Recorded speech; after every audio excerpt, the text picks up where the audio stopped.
आप देख रहे हैं अनहोनी। तो चलिए बढ़ते हैं आज की इस कहानी की ओर। आज से 25 साल पहले हमारे गांव की आबादी काफ़ी कम हुआ करती थी। सभी लोग अपना जीवन चलाने के लिए खेती किया करते थे। उस समय गांव में काफ़ी सारी समस्याओं का हमें सामना करना पड़ता था। उनमें से एक काला जादू या भूत प्रेत था। दरअसल हुआ कुछ यूं था। एक शाम घर से चाय पीकर मैं अपने दोस्तों से मिलने गांव के चौपाल पर गया, जहां सिर्फ मेरा एक दोस्त रवि ही आया हुआ था। मैं रवि के बगल में आकर बैठ गया और बोला, अरे रवि, बाकी के सब लोग कहाँ हैं? जिस पर रवि ने कहा, आज कोई नहीं आया यार। जिस पर मैंने कहा, आज अमावस है ना, लगता है सब लोग डर रहे होंगे, इसीलिए नहीं आया कोई। अच्छा रवि, तुझे भी डर लगता है क्या? इस पर रवि ने कहा, हाँ यार, भूत प्रेत से तो डर लगता ही है। क्यों, तुझे नहीं लगता? रवि के इतना बोलते ही मैं जोर जोर से हंसने लगा और रवि से बोला, मुझे डर वर नहीं लगता। अभी हम बातें कर ही रहे थे कि तभी काफी देर से हमारी बात सुन रहे एक बुजुर्ग आदमी ने कहा, ऐसे भूतों का मजाक नहीं उड़ाया करते हैं, हो सकता है भूत तुम्हारे बगल में ही बैठे हों। उस बुजुर्ग आदमी के इतना बोलते ही डर के मारे रवि एकदम से खड़ा हो गया और अपने अगल बगल देखने लगा। रवि को इस तरह की हरकतें करता देख मैं और जोर जोर से हंसने लगा और उस बुजुर्ग आदमी से बोला, क्या चाचा, आप भी हंसाने वाली बात कर रहे हैं? मुझे कभी डर वर नहीं लगता।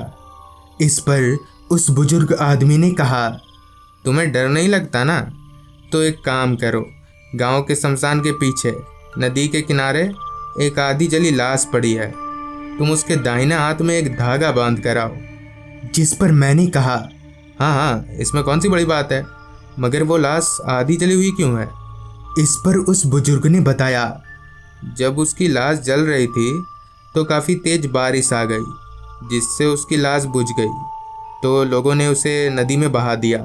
सारी बात सुनने के बाद मैंने रवि से कहा, तू चलेगा मेरे साथ? जिस पर रवि मुझे साफ साफ मना करके घर चला गया। मगर मुझे तो जाना ही था, क्योंकि मैंने काफ़ी ताव में आकर कह दिया था। मैं अपनी जगह से उठा तो उस बुजुर्ग ने कहा, मैं तुम्हारा यहीं इंतज़ार करूँगा।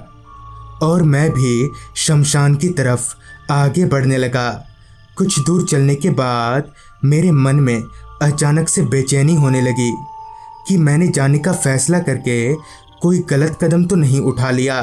मगर मुझे इन सब भूत प्रेत की बातों पर विश्वास नहीं था, तो मैं बिना सोचे ही आगे बढ़ने लगा। वो रास्ता जिस पर अभी मैं आगे बढ़ रहा था, वो एक मिट्टी का कच्चा रास्ता था, जिसके दोनों ओर बस घने लंबे पेड़ थे। अंधेरा तो इतना छाया हुआ था मानो किसी ने काले रंग की शीशी उड़ेल दी हो। खैर, भला तो हो इस बात का कि मैं अंधेरा होने के बाद हमेशा अपने साथ एक टॉर्च रखता हूँ, जिसकी रोशनी के सहारे अभी मैं आगे बढ़ रहा था। अभी मैं कुछ आगे बढ़ा ही था कि तभी एकदम से मेरी टॉर्च बंद हो गई और फिर से चारों तरफ अंधेरा छा गया। मैंने टॉर्च को बार बार जलाने की कोशिश की, मगर इसका कोई फ़ायदा नहीं हुआ। आसपास फैले सन्नाटे को महसूस करके मुझे डर का अनुभव होने लगा, मगर मैंने अपने मन को काफ़ी समझाया और आगे बढ़ने लगा। चलते हुए मैं शमशान के पास पहुंचा तो पूरा शमशान खामोशी के गिरफ्त में था। जली हुई लकड़ियां और मरे हुए इंसान के कपड़े उस माहौल को काफ़ी डरावना बना रहे थे। मुझे ऐसा लग रहा था जैसे कोई अदृश्य शक्ति मुझे देखे जा रही हो। उस समय बड़ी बड़ी बात करने वाला मैं अब डरने लगा था। खैर, कांपते कदमों के सहारे मैं नदी के किनारे पहुंचा तो ठीक मुझसे कुछ ही दूरी पर एक आधी जली लाश औंधे मुंह जमीन पर पड़ी हुई थी। अभी मैं उस लाश के हाथ में धागा बांधने के लिए आगे बढ़ा ही था कि तभी शमशान से किसी के तेज रोने की आवाज़ आने लगी। उस आवाज़ को सुनकर मेरी दिल की धड़कनें बुलेट ट्रेन की तरह दौड़ने लगी। मेरा कपकपाता शरीर और भी ज़्यादा कपकपाने लगा। मेरे शरीर में अफरा तफरी मच गई। मुझे जो भी हाथ सामने दिखा मैंने उसमें धागा बांध दिया और घर की तरफ दौड़ लगा दी और अपने पैरों को गांव के चौपाल पर ही रोका जहां वो बुजुर्ग आदमी वैसे का वैसा ही बैठा हुआ था। मैं उनके पास गया और कहा, चाचा, मैंने उस लाश के हाथ में धागा बांध दिया। जिस पर उस बुजुर्ग आदमी ने अपना बायां हाथ निकालते हुए कहा, तुमने तो गलत हाथ में धागा बांध दिया है, ये देखो।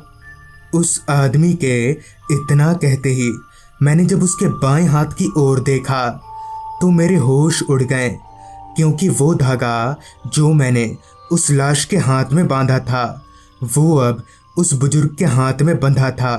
यानी वो लाश किसी और की नहीं बल्कि इसी बुजुर्ग आदमी की थी। अब मेरा शरीर पूरी तरह से ठंडा पड़ने लगा था और मेरे पैर कपकपाने की जगह सुन्न पड़ गए थे कि तभी उस बुजुर्ग आदमी का शरीर उस आधे जले लाश में बदल गया और उसने एकदम से मेरा गला पकड़ लिया और भारी सी आवाज में कहा, मैंने कहा था ना, भूतों का मजाक नहीं उड़ाना चाहिए। आज तू मरेगा। और इतना बोलकर वो शैतान मुझे घसीटते हुए वापस से शमशान की तरफ ले जाने लगा। उसने मेरा गला इतना जोर से पकड़ा था कि मैं चिल्ला तक नहीं पा रहा था। घसीटते हुए उस शैतान ने मुझे शमशान के पास लाकर पटक दिया और मेरा गला दबाने लगा। अब मेरे मुंह से खून निकलने लगा था। मैं अपने आप को मरा हुआ मान ही चुका था कि तभी मुझे काफ़ी सारे लोगों की आहट महसूस हुई। मैंने देखा कि ठीक मेरे सामने की तरफ से काफ़ी सारे गांव वाले अपने हाथों में मसाल लेकर मेरी तरफ ही आ रहे थे।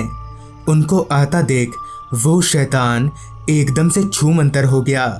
फिर मुझे पता चला कि काफ़ी देर तक घर नहीं पहुंचने के कारण मेरे घर वालों ने रवि के पास कांटेक्ट किया था, जहां से उन्हें मेरे बारे में पता चला। फिर मैंने अपनी सारी आप बीती उन लोगों को बताई, जिसके बाद मैं अचानक ही वहीं बेहोश हो गया।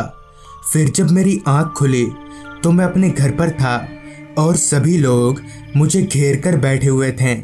मुझे होश तो आ गया, मगर उसके साथ ही काफ़ी तेज बुखार ने मुझे जकड़ लिया।